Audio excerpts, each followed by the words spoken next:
Hey everyone, today we're going to be talking about neutral density filters and how you can use them to create long exposures during the middle of the day in bright sunlight.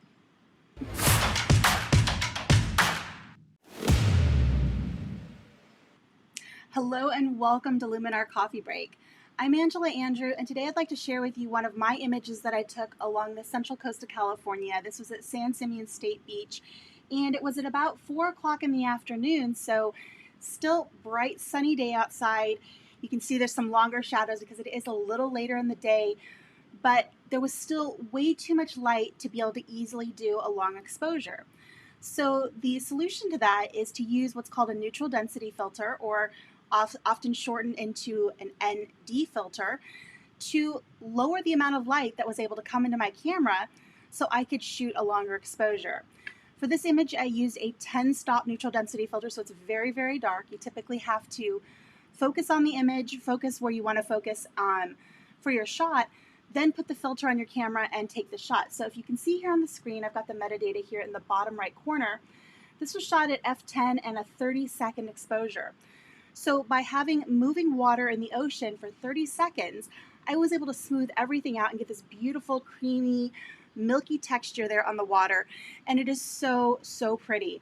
I love what you can do during the day with moving water and neutral density filters. So one of the things a lot of people will use an ND filter for is things like this, where you have something that's moving. And that's going to be water. You can use it to make beautiful streaming clouds, all sorts of really cool effects.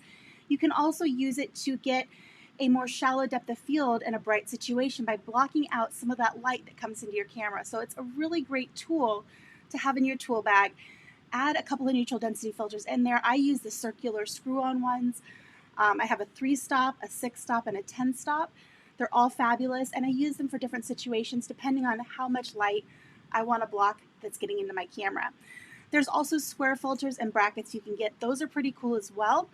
I don't have as much experience with those, but whatever ones you choose, they are a great thing to add to your collection and to really expand your creativity.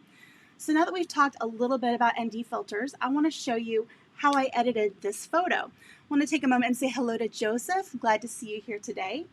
All right, so I'm going to start with a template, and we're going to do a really quick and easy edit here. This photo doesn't really need a whole lot because it's just so pretty and simple on its own. But I'm going to go to templates and go to scenery category and choose my favorite fast fix here. And I love how it pops the colors, warms everything up, and gets it looking more to what I remember that day looked like. I'm going to do a couple of other quick things here just to kind of polish it off. The first one is going to be a scroll down to the bottom and go to my optics. And I'm going to do my auto distortion correction and remove chromatic aberrations. And then I'm going to scroll back up to the top here, go to my composition AI, and we want to level this. So I'm going to go ahead and click that level button and do our upright perspective. Give that a second to render, and that's going to straighten things out. You'll notice now our horizon is straight. Our pilings, even though none of them are perfectly vertical, this looks a lot more natural and everything lines up a lot better. And I think that looks really good. I think the final thing I might do here is crop this in. We could even make this, let's see what it looks like as a 16:9. Adjust this around a little bit. I think right about there actually looks pretty cool. I can hit return on my keyboard, and there we have it. That image is finished, and I really love how it turns out. I think making this kind of more of a panoramic look really makes our eye go straight out to the end of the pier, and it looks beautiful. And having that really soft, milky water is just the finishing touch. When you're doing these long exposures, you want to make sure you're getting enough light in here to get the exposure, but you don't want to blow out areas and lose that detail, because that creamy nature of the water, you have to be able to see some of that movement happening.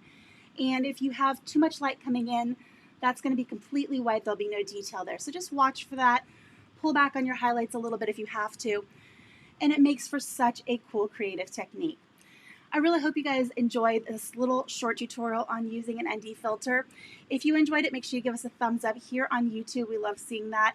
And if you have any questions, pop them into the chat or into the comments below. I'll do my best to follow up and get answers for you later on. With that, I want to wish you guys a wonderful rest of your day. Take care, make some pictures, and have fun. See you guys later. Bye-bye.